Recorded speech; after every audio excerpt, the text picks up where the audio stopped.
Is the SPAS-12 better than the SASG-12? Let's talk about that.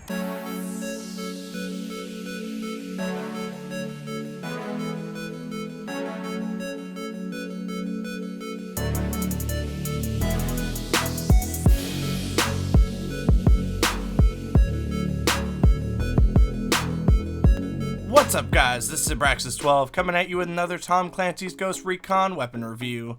Today we'll be discussing the differences between the SPAS-12 and the SASG-12, which I will refer to from here on out as the Saiga. That being said, we'll be testing these weapons with the ultimate goal of seeing which one is better than the other. With no mods attached, the SPAS-12 has significantly better damage, better accuracy, better handling, increased range, better noise reduction, and better penetration. The best thing the Saiga has going for it is a higher rate of fire.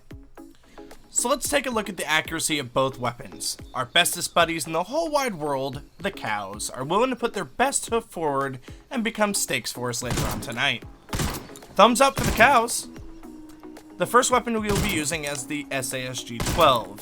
The first thing I'd like to point out is that slugs do not exist in Ghost Recon Wildlands, so sniping is out of the question when it comes to shotguns. However, we're going to make some long distance shots here, just to show you what firing at distant targets looks like. I would also like to point out that I'm using the upgraded magazine with this weapon. It did not add enough of a stat increase to warrant using the default magazine, especially when the reload time is so long. Aside from the disclaimers up front, this weapon handles beautifully. It has tremendous stopping power.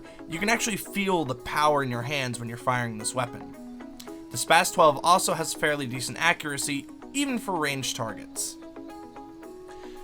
Now that we've taken a look at the SPAS-12, let's take a look at the Saiga. This weapon is a street-sweeping powerhouse.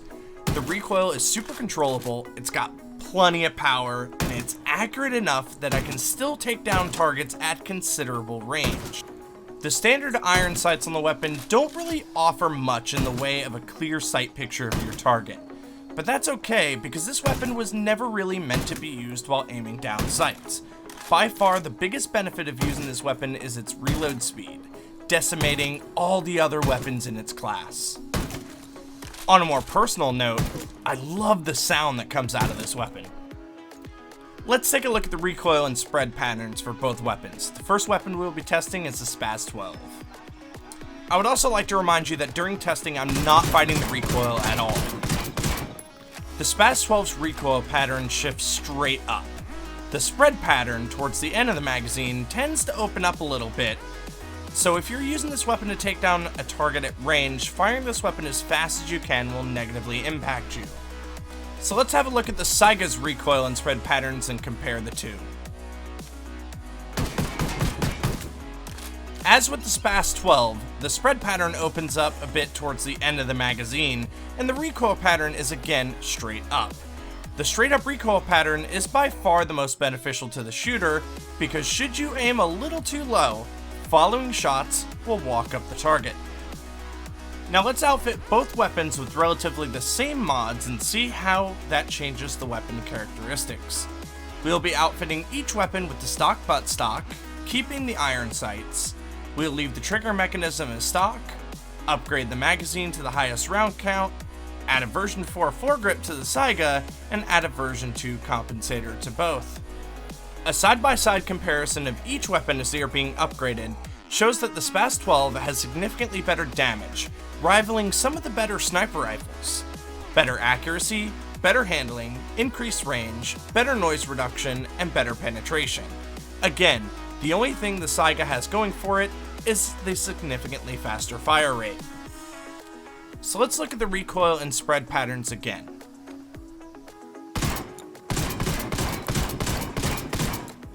The SPAS-12 looks almost exactly the same. However, the spread pattern is much more condensed towards the end of the magazine.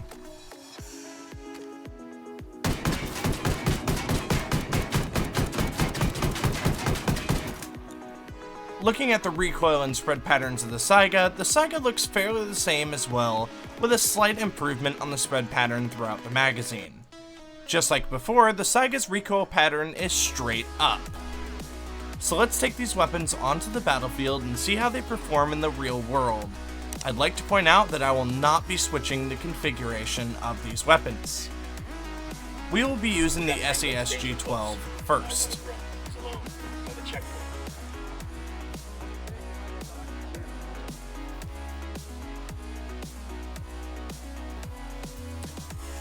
Even at range, the SASG-12 is still a great weapon to take out targets at range. That's of course, providing RNGesus loves you.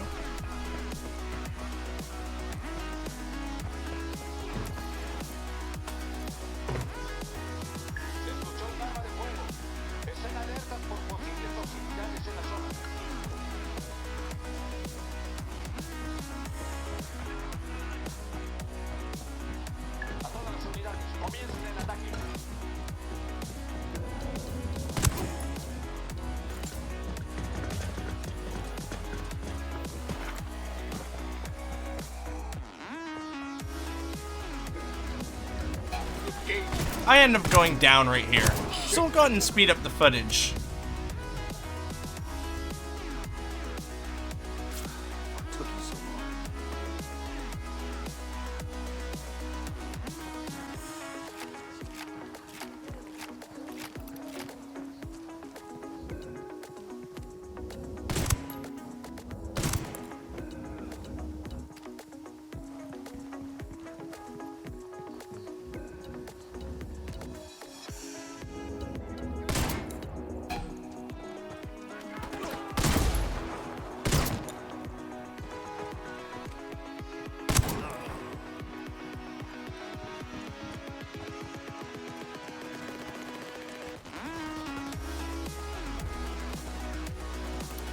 Sniper.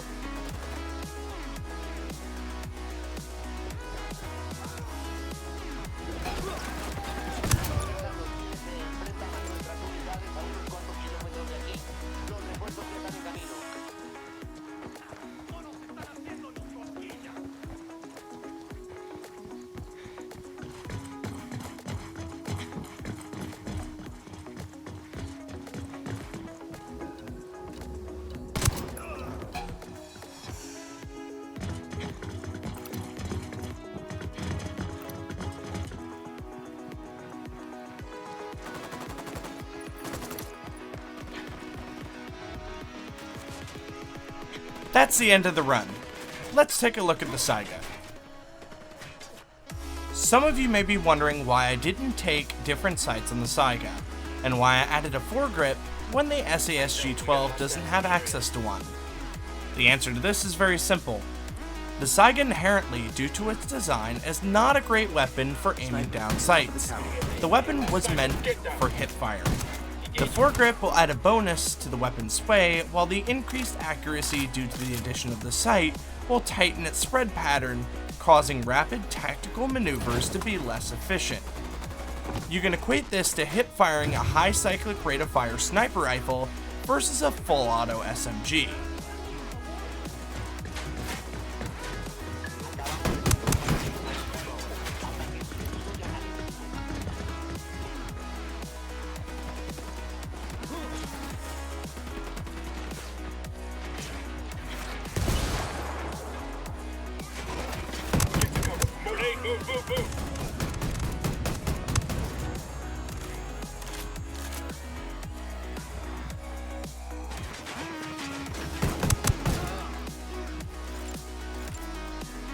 I go down right here, so let's speed up the footage.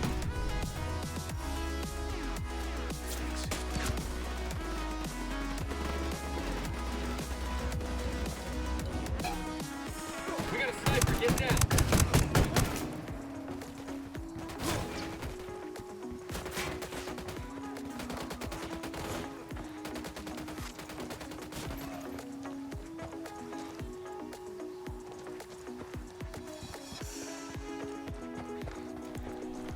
That's the end of the run. So let's take a look at the vehicle damage of both weapons. The first weapon we will be testing is the SASG-12. Can it destroy the vehicle in one magazine? Certainly not.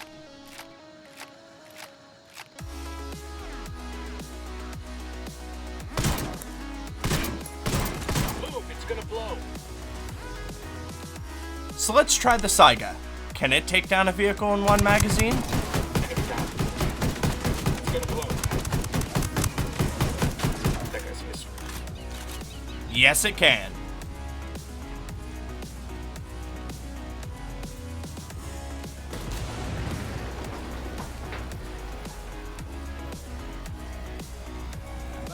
So let's see exactly how many shots it takes to take down a vehicle. If you take a look at the ammo pool in the lower left-hand corner, I have to expend a full magazine and fire one more shot to take down the vehicle. This weapon will only take down a vehicle in one magazine if you have a maxed out vehicle damage skill. And even if you do, you have to hit the vehicle with every pellet. Missing it all will require you to reload and fire one more round. Watch it, that thing's about to blow.